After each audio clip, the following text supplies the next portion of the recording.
Bonjour. Bonjour. Donc, vous pouvez nous expliquer la situation au Congo? La situation au Congo, c'est une situation catastrophique. Le Congo, c'est un des pays les plus grands d'Afrique. Ça fait 2 345 409 km².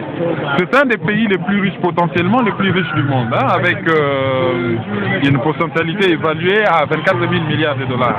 C'est un des rares pays au monde à avoir tous les minéraux qu'on trouve sur les tableaux de Mendeleïev. C'est un des rares pays. Et 80% des réserves mondiales de coltan se trouvent dans ces pays-là.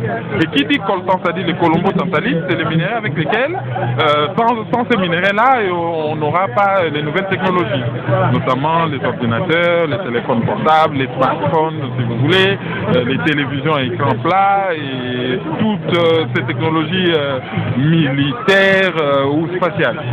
Donc c'est ça les malheurs au fait du Congo. C'est un pays qui a participé à toutes les révolutions industrielles. Lorsque on a inventé les moteurs à vapeur, on avait besoin de pneus. C'est ce pays qui a fourni les caoutchoucs et pour cela, Léopold II a massacré 10 millions de Congolais.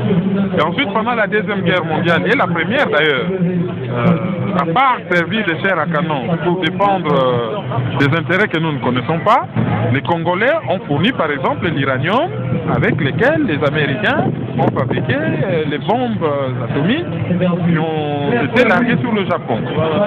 Et maintenant, avec les coltans et les nouvelles technologies, les Congo fournit les coltans. Et demain, avec l'eau et la forêt, les Congo, c'est parmi les plus grandes réserves mondiales d'eau douce. Et le deuxième poumon de l'humanité parce que la forêt équatoriale du Congo est la deuxième plus grande au monde après la forêt amazonienne. Et pour cela, toutes les dents longues du monde ont jeté l'air dévolu sur ces pauvres pays africains en provoquant des guerres par conflit. C'est-à-dire nous avons des commanditaires en Occident, les États-Unis, à certains milieux, au niveau des États-Unis, la Grande-Bretagne, la Belgique, certains milieux en Israël et dans d'autres pays tels que la Chine et tout ça, ont commandité quelques pays africains, notamment le Rwanda, l'Ouganda, dans une certaine mesure le Burundi, l'Afrique du Sud et l'Angola, qui ont provoqué une des guerres la plus meurtrière que l'humanité ait jamais connue. C'est la guerre actuelle au Congo qui a fait entre 8 millions de morts et 3 millions de femmes violées. Alors nous avons remarqué que cela se déroule dans les silences les plus absolus.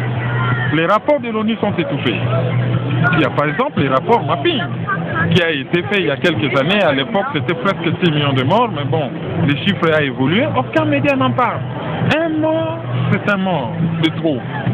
Mais lorsqu'on parle régulièrement de 210 000 morts en Syrie et que l'on tait 8 millions de morts au Congo, on se pose la question, est-ce que c'est comme là a réfléchi le journal The Guardian, est-ce que c'est parce que c'est des Noirs et qui doivent mourir comme des mouches et que personne ne doit en parler, ou c'est tout simplement parce que certains milliers occidentaux sont impliqués? Alors moi je dis à la population française, c'est ce que nous faisons.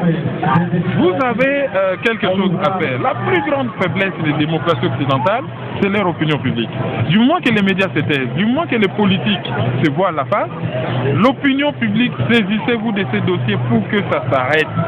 Faites du bruit que ça s'arrête. C'est-à-dire que depuis bientôt un mois, tous les samedis, certaines associations de Strasbourg, dont la LIPDC, ou une association congolaise qui est aussi basée, disons, qui a un bureau ici à Strasbourg, les 13 parlementaires, et d'autres associations congolaises, viennent manifester sur la place Kléber pacifiquement pour faire comprendre aux touristes et à la population de Strasbourg qu'ils ont quelque chose à faire, il faut que ça s'arrête, ça doit s'arrêter. Il y a beaucoup trop de morts.